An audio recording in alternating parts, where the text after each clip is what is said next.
खुलुमबाय नोंथांमोनखौ दिनै आंनि गोदान भिडिअ फरायबाय दिनैनि भिडिअ बिराद इन्टारेस्ट जागोन नोंथांमोना नायलांदो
फाइनाली मोनफैबाय जोङो दा हिरिम्बा बाथौ मन्दिर जों दा बाइकखौ इयाव दसे पार्किं खालामनानै ओमफ्राय जोङो दा हाबसिगोन हिरिम्बा बाथौ मन्दिराव बैनो मेन गेटआ नै ओरैजानो हाबनांगौ मेन गेट हिरिम्बा बाथौ मन्दिर थ' नायलांदो भिडिअखौ नोंथांमोना नै ओरै साइडआव दिंगोन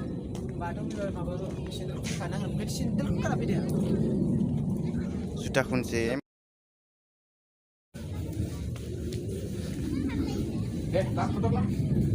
फोटोग्राफी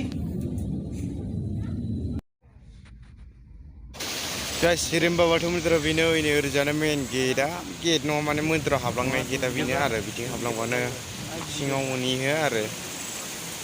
दा जोङो बेयाव हाबनो आथिं सुग्रोनोसै आथिं सुना फैनानै हाबनोसै जों दा नायलांदो नोंथांमोना भिडिअखौ मोजां नांदोंबा लाइक एन्ड शेयार खालामदो आरो लोगोसे आंनि चेनेलाव गोदानबा साबस्क्राइब खालामलांदो थ' जायगाफोरखौ नायदो नोंथांमोना बोरै नुदो ओरैजा फुख्रि मोनसे दं फुख्रि नै बरियानो प्लेसआ जायगायालाय मोजाङानो बेयाव मोना दै मोनानै नङा दै मोनायावहाय जों दा आथिं सुग्रोनोसै सासेया बेयाव सुहैनो नागिरदों जि फाल्थु दैखौनो मोननाया नङाबा दैया गोथौआवसो केमेरायाव खाथियाव नुदों खिन्थु दैखौ खिन्थु गोथौसो खिन्थु दैया बेयो मोनाखौनो सौआ बेनिफ्राय दा जों बेयाव आथिं सुथ'ला बेथिं मोनसे माबादों टेप होनो बर'निबा मा होनो बेखौ मिथिला बै ओरै दा जों आथिं सुहैसै थांनानै आथिं सुखांनानै मन्दिर हाबनोसै जों थ' नायलांदो भिडिअखौ हा गोग्लैबायमोन नोङो जों दा आथिं सुना फैखांबाय फैनानै जों दा मन्दिराव हाबनोसै नायलांदो नोंथांमोना राजु फैसा खुस्रा दङ रागरनोसै आंबो खुस्रा दंबा खुस्राखौथ' बेयावनो थांफिननायाव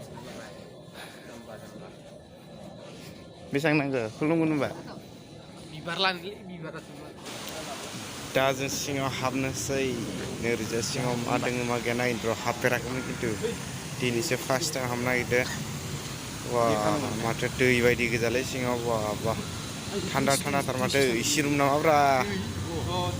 बिसलाथार माथो जोंनि जायगाया लोगोफोरनो हिरिम्बा बाथौ मन्दिरनि भितराव बेबायदि नोजोराया जोबोद मोजांखा खिन्थु जों दा बाहेरायाव ओंखारबोथ'बाय दसे ओरैजा फाखोसे गिदिंगोन जों मन्दिरखौ आरो फुख्रिखौबो गिदिंगोन नोंथांमोना भिडिअखौ नायदो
गाइस दिनैनि भिडिअ एसेनोसैमोन नोंथांमोना भिडिअखौ मोजां नांदोंब्ला लाइक